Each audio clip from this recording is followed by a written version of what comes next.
Join po muna tayo ng plywood ngayon mga bossing. 3/4 ilagay natin doon sa backing na yan. Ang kailangan po kasi namin doon 1 meter 43. Yung plywood po pag nakahiga 122 lang naman po yun. Kaya dinagdagan po namin ng 21 cm.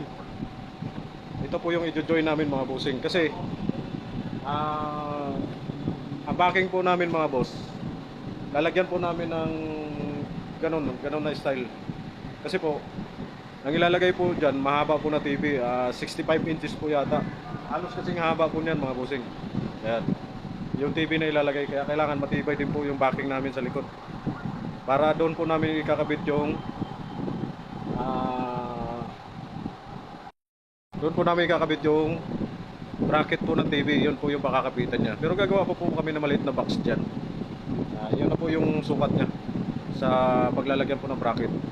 So, join po muna tayo mga bossing. Wala pong diretsuhan eh.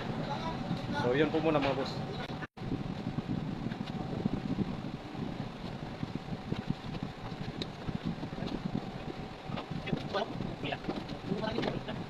Wala po nilagyan ng mga sukat mga bossing. Na lang, mata-mata. Ito lang po ang gagamitin kong pangkalang mga bossing. Ayan, eksakto yun gitna na 3/4. Si paring mamangon. Ayan o. Busy-busy rin.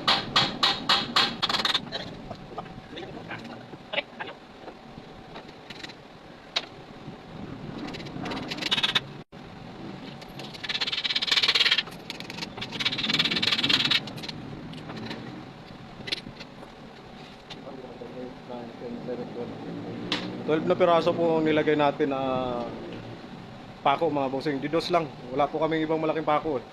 Kundi didos lang. So, puputulin lang po natin yung mga ulo na yan. Tapos, patutulisin po natin. Pero sa tingin ko, pwede nang hindi ano yun.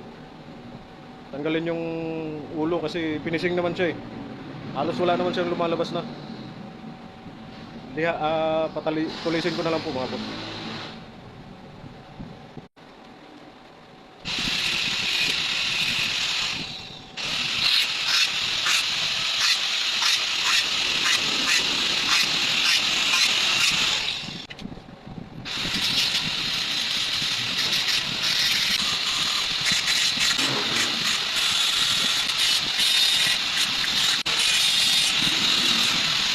Okay na po mga bossing. I-try ko lang muna yan. Tapos, tsaka ko na po ipipix.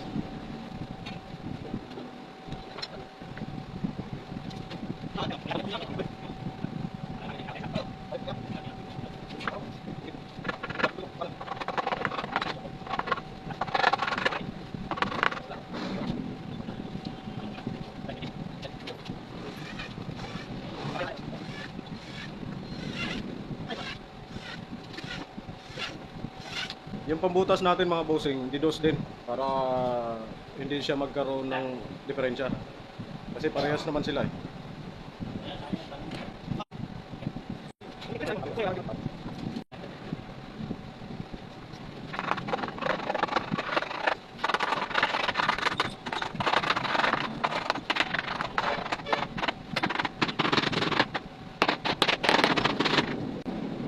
Ayos po mga bossing.